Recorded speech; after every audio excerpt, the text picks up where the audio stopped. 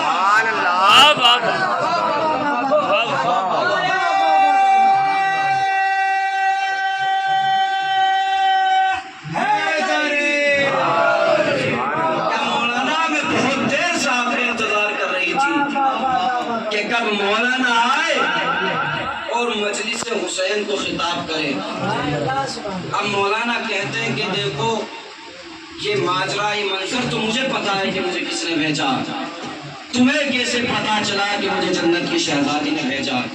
کہا کہ مولانا ہم عزاداروں کا عقیدہ ہے کہ ہم فرش عزا بچھاتے تو ہمارے دل کو یقین ہوتا ہے کوئی آئے یا نہ آئے جنت کی شہزادی ضرور آتی ہے، اور جس کے لیے میں نے فرش عزا اپنے گھر میں بچھایا تھا وہ ضرور آئی اور آپ کو بھی مجلس کے لیے میرے گھر بھیجا ہے۔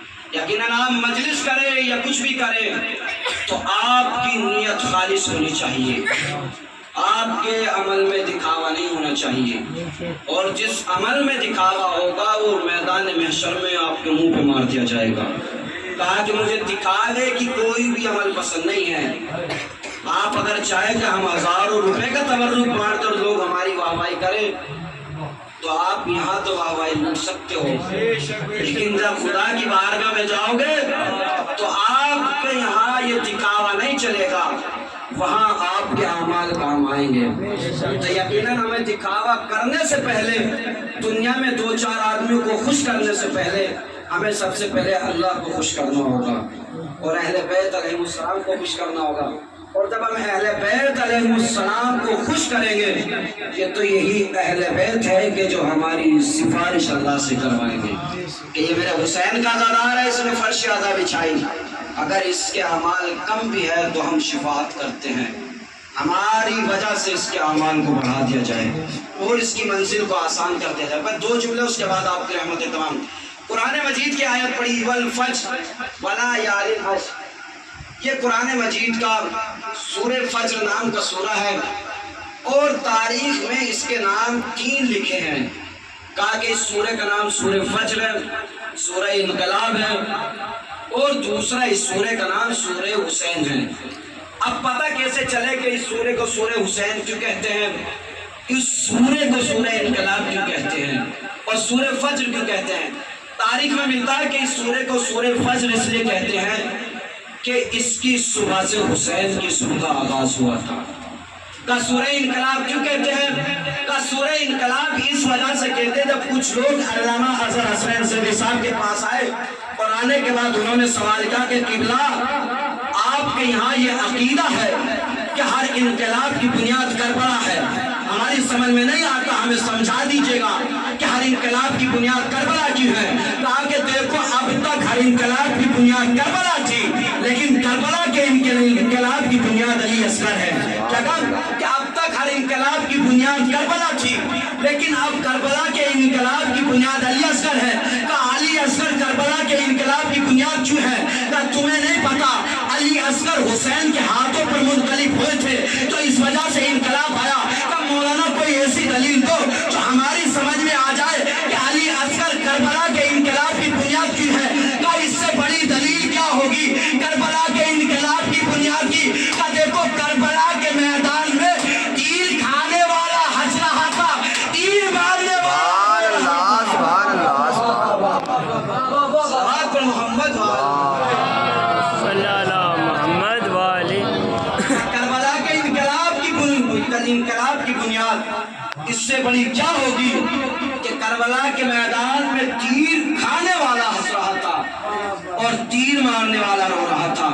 کہا سورہ حسین کیوں کہتے ہیں؟ کہا سورہ حسین اس لیے کہتے ہیں کہا اس سے حسین کی صبح کا آغاز ہوا اور نفس مطمئنہ پر جا کر اختتام ہوا۔ کیا ہے کہ سورہ حسین اس لیے کہتے ہیں کہ اس سے حسین کی صبح کا آغاز ہوا تھا اور نفس مطمئنہ پر جا کر اختتام ہوا۔ اب کیا ہوا؟ حسین کی نشر و نما کس چیز سے ہوا؟ جب حسین پیدا ہوئے تو ان کا نشر و نما کس چیز سے ہوا؟ سب مورخین نے لکھا کہ لعاب دہن رسالت سے ہوا۔ جب حسین کی پیدائش ہوئی، حسین پیدا ہوئے تو مورخ لکھتا ہے کہ ہم نے دیکھا کہ جب حسین پیدا ہوئے تو رسول ہر روز اپنی بیٹی فاطمہ کے گھر آتے تھے اور آنے کے بعد حسین کو اپنی آغوش میں لے کر حسین کے دہنے مبارک میں اپنی زبان کو رکھتے تھے، اور جیسے ہی حسین نانا کی زبان کو چوستے تھے تو حسین سیراب ہو جایا کرتے تھے۔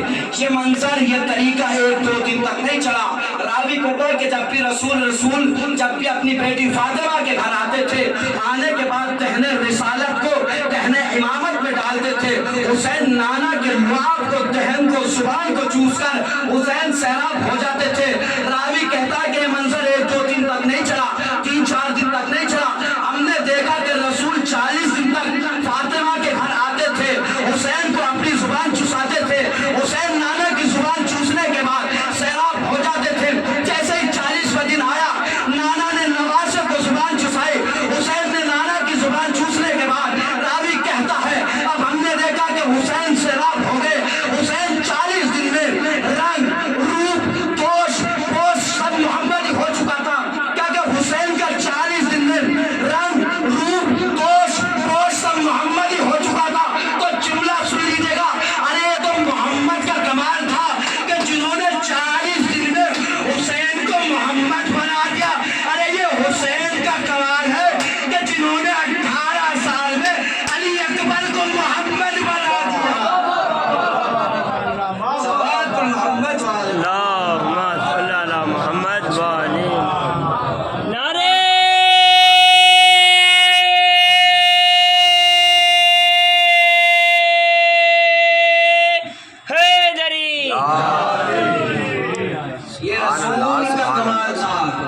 دیکھ لے کہ جنہوں نے حسین کو 40 دن میں لعاب دہن رسالت چسا کر محمد بنا دیا، اور یہ حسین کا کمال تھا کہ جنہوں نے 18 سال میں اکبر کو محمد بنا دیا۔ ابھی ہمارے بڑے بھائی ضیاء صاحب نے بھی جناب اکبر کی شہادت کا مرثیہ پڑھا ہے، اور آج اس عشرے کی چھٹی مجلس بھی ہے، تو ہمارا بھی فریضہ یہ ہے کہ ہم بھی جناب اکبر کی شہادت پڑھیں۔ کون علی اکبر کے جس کو حسین نے بڑے نازوں سے پالا، جس کو لیلا نے بڑے نازوں سے پالا، جس کو زینب نے بڑے نازوں سے پالا۔ خاندان اہل بیت کا، یہ دنیا کا بھی یہی رواج ہے کہ جب کسی بھائی کے گھر کوئی خوشی ہوتی ہے تو بہن کو تحفہ دیا جاتا ہے۔ اب حسین کے گھر علی اکبر کی ولادت ہوئی، ام لیلا کہتی کہ دیکھو حسین میرے والد وارث، جب کسی بھائی کے گھر پہ کوئی خوشی ہوتی ہے تو بھائیوں کا فریضہ ہے کہ وہ اپنی بہنوں کو تحفہ دیں۔ اب حسین نے زینب کی طرف دیکھا اور دیکھنے کے بعد کہا بہن زینب بتائیے آج آپ کو کیا تحفہ چاہے؟ تمہارا بھائی حسین آج بہت خوش ہے اس لیے کہ میرے یہاں علی اکبر کی ولادت ہوئی۔ کہا کہ بھائی اگر کچھ مانگوں گی تو آپ دیں گے؟ کہا کہ جو آپ کو آج مانگنا ہے مانگ لیں، تمہارا بھائی حسین تم کو دے گا۔ کہا کہ بھیا مجھے علی اکبر کو دے دو، کہا کہ بھیا مجھے علی اکبر کو دے دو۔ تاریخ بتاتی ہے حسین نے جناب علی اکبر کو زینب کو دیا، اور زینب نے جب جناب علی اکبر کو دیا تھا تو کیا کہا تھا کہ بھیا دیکھو میں علی اکبر کو 1-2 دن کے لیے نہیں لے رہی ہوں بلکہ 18 سال کے لیے علی اکبر کو لے رہی ہوں۔ آزادارو حسین نے بہن سے کیا شرط رکھی تھی؟ کہا کہ دیکھو بہن زینب جب مجھے ضرورت پڑے گی تو میرے علی اکبر کو مجھے واپس کر دینا۔ زینب نے کہا ٹھیک ہے بھائی۔ آزادارو وہ وقت بھی آ گیا جب حسین کے اصحاب و انصار شہید ہو گئے، ارے خاندان بنی ہاشم کی باری آئی، علی اکبر آگے بڑھے اور بڑھنے کے بعد کہتے بابا جان مجھے رن کی اجازت دے دے۔ آزادار علی اکبر نے جیسے ہی بابا سے کہا کہ مجھے رن کی اجازت دے دو، علی اکبر سے کہتے بیٹا اکبر ارے میں تمہیں رن کی اجازت کیسے دوں؟ ارے جاؤ اس سے رن کی اجازت لے کر آؤ، ارے جنہیں تم نے جاؤ ان سے رن کی اجازت لے کر آؤ، ارے جس نے تمہیں 18 سال بڑے نازوں سے پالا تھا۔ آزادار علی اکبر اپنی پھوپھی زینب کے پاس آئے اور آنے کے بعد کہتے پھوپھی جان مجھے رن کی اجازت دے دے۔ آزادار آخر کار جناب علی اکبر کو رن کی اجازت ملی، امام حسین نے علی اکبر کو رن کی اجازت دی۔ تاریخ بتاتی مقتل بتاتا ہے ارے جب جناب علی اکبر خیمے سے جا رہے تھے تو راوی کہتا ہے ایسے لگ رہا تھا ارے جیسے بھرے گھر سے کسی جوان کی میت جا رہی ہو۔ آزادارو حسین نے علی اکبر کو گھوڑے پر سوار کیا، علی اکبر سے کہتے بیٹا دیکھو تمہارا باپ ضعیف ہے، پیچھے مڑ مڑ کے دیکھتے رہنا۔ آزادارو پیچھے مڑ مڑ کے دیکھتے رہنا۔ علی اکبر گھوڑے پر سوار ہوئے میدان کارزار کی طرف جا رہے ہیں، ارے ابھی علی اکبر کچھ ہی دور چلے تھے، حسین علی اکبر کی سواری کے پیچھے پیچھے، علی اکبر کے کانوں میں آواز گئی، ارے پیچھے مڑ کے دیکھا، کیا دیکھا کہ ضعیف باپ ہے جوان کے پیچھے پیچھے آ رہا ہے۔ علی اکبر نے کہا بابا آپ میرے پیچھے کیوں آ رہے ہیں؟ ارے آپ نے تو مجھے رخصت کر دیا۔ حسین کہتے اکبر اگر تم ضعیف ہوتے تمہارا کوئی جوان بیٹا ہوتا تو تمہیں پتا چلتا کہ ضعیف باپ پہ جوان بیٹے کے مرنے کے بعد کیا گزرتی ہے۔ آزادارو وہ وقت بھی آ گیا کہ علی اکبر میدان کارزار میں پہنچے۔ جیسے ہی میدان کارزار میں پہنچے علی اکبر نے ظالموں کو واسل جہنم کرنا شروع کیا۔ اس منظر کو حسین دیکھ رہے تھے، ارے اتنے میں ام لیلا آئی اور آنے کے بعد کہتے میرے والیو وارث حسین کیا میرے علی اکبر خیریت سے ہے؟